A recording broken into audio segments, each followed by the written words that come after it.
Right. What happens now between last week's budget and, of course, the return of Parliament for 2 weeks? House sits for 2 weeks and then you have 2 weeks of budget Senate estimates. That's looming. This week, everyone's on the road. This is the big week that the opposition and the government plan to hit the road and convince you their budget's good, and the opposition leader says, no, it's not. My plan is better.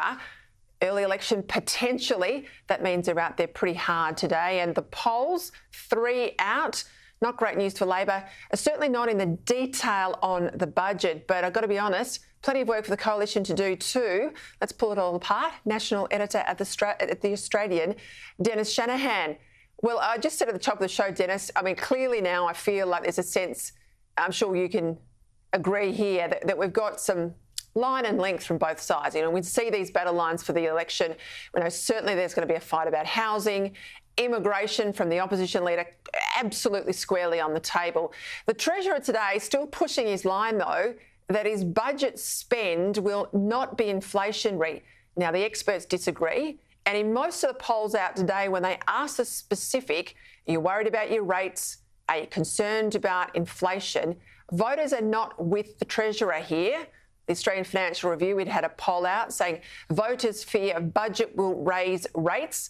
A similar sort of number there, 40% I think it was in that case, in your poll, in News Poll. I'll get into the guts of News Poll in a moment, but housing and immigration, Dennis, do you think that is the 2 big battle line issues?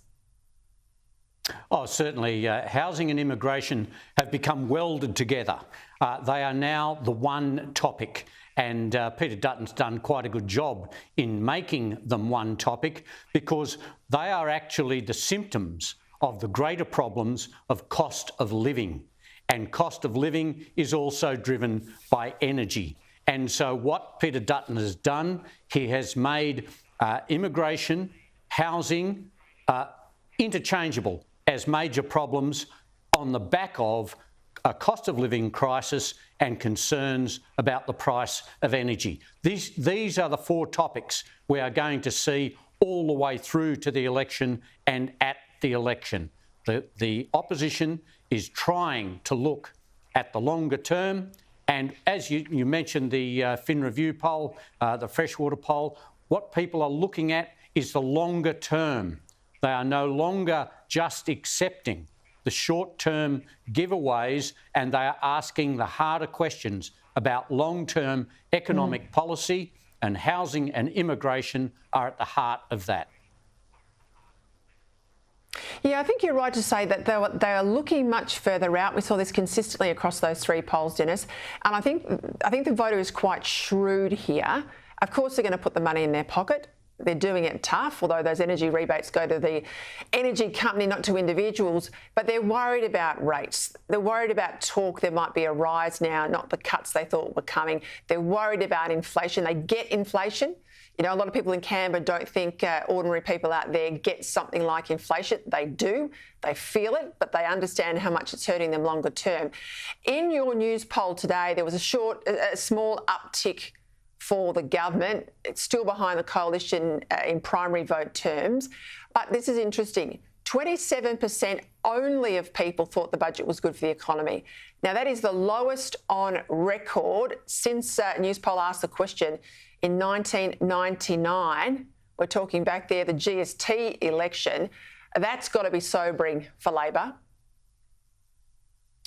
Indeed. And Peter, I've been at the Australian for all of those news polls on the budget since 1999. And what is remarkable, I have great faith in the Australian electorate. I think it is politically savvy, and I think it is more economically numerate than a lot of populations around the world, partly because I think of compulsory voting. But that aside, the public is alert to what is happening in the broader economy. And in the past, they have actually rewarded treasurers, and I'm thinking here of Peter Costello, for taking tough action at a budget, even when they say they are going to be worse off as a budget. Now, this budget was designed to make people better off and claim to be deflationary and good for the economy. Well, that poll today shows that people aren't buying it. The Freshwater poll as well, people don't believe it's going to achieve the objects that the Treasurer set out, and they are still fearful of interest rate rises and continuing inflation. I don't think the budget line has worked so far for the Australian population. I think alongside compulsory voting too, Dennis, Australia's got one of the highest ratios of shareholder in the world. I mean, most of that's obviously through our superannuation funds, but people are engaged in the markets, they're watching the economy. Our news is at night. They run a share market update. They run through the markets, they run through the Aussie dollar and how we're pegging overseas. You watch news programs internationally, they don't have that financial data in the news broadcast. So I think that's where we've got such an informed Australian electorate. You're spot on. Canberra doesn't think that. You and I know. We know the people out there are smarter than Canberra thinks they are. The other poll, I said there were three. This is the third one. Resolve Political Monitor. It shows that a big cut to immigration is well supported by voters. 66%, two-thirds saying last year's intake was too high. Here's the Treasurer again on the defensive today.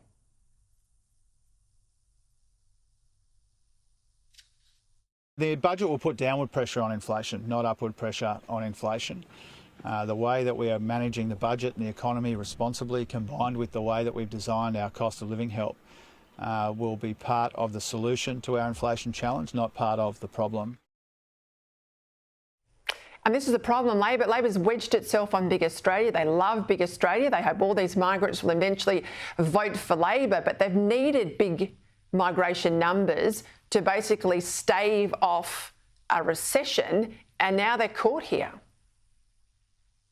Well, indeed. And look, it's not just Labor. Labor has pushed it high. There's no doubt about it. And we've seen record levels now. But over the decades, governments have relied on high immigration just to artificially push the economy along. Well, it's got to the stage where it's not working anymore. There are too many people, and even the Treasurer has admitted that there is a housing crisis. Labor's policy is now to drastically cut immigration. So how is it that Labor can say, yes, we are trying to cut immigration, we have to do that, and then, if the Leader of the Opposition says he's going to do it, it's bad for the economy? Jim Chalmers is caught between a rock and a hard place here. He's trying to argue for lower immigration because that's what the majority, 66%, want.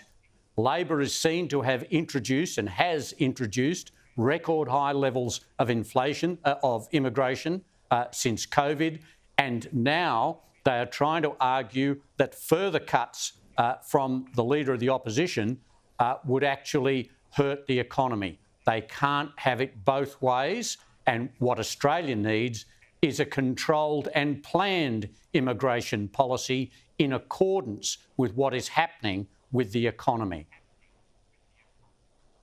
I say this again, I've been talking about immigration now for about 5 years. We have a plan for everything in government. Most departments have a big strategic agenda.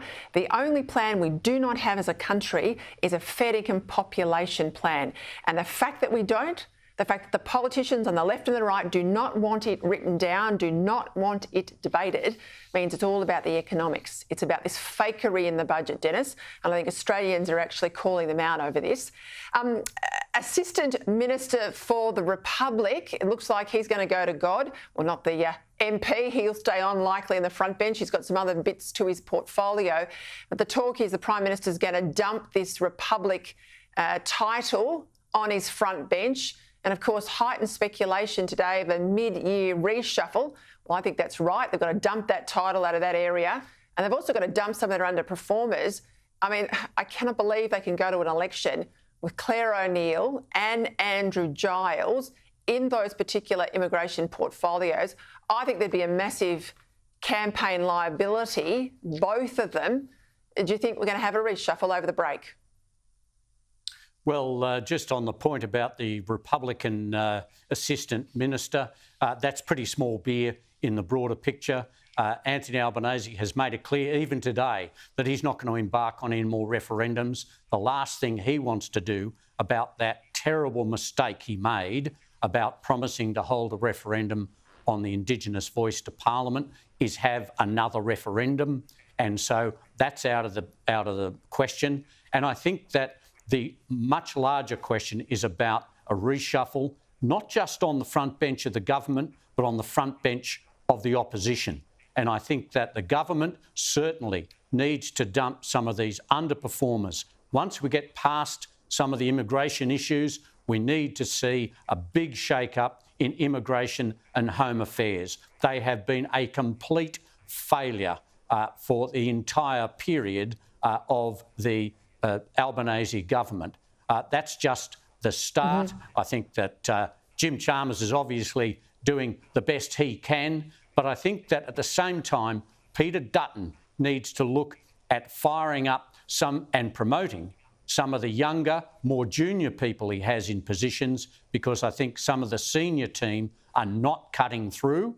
And, you know, when push comes to shove, we're going to have an election in the next 12 months and people will be looking for an credible alternative, not just Prime Minister, but team. And Peter Dutton can't do it all on his own, and nor can Anthony Albanese.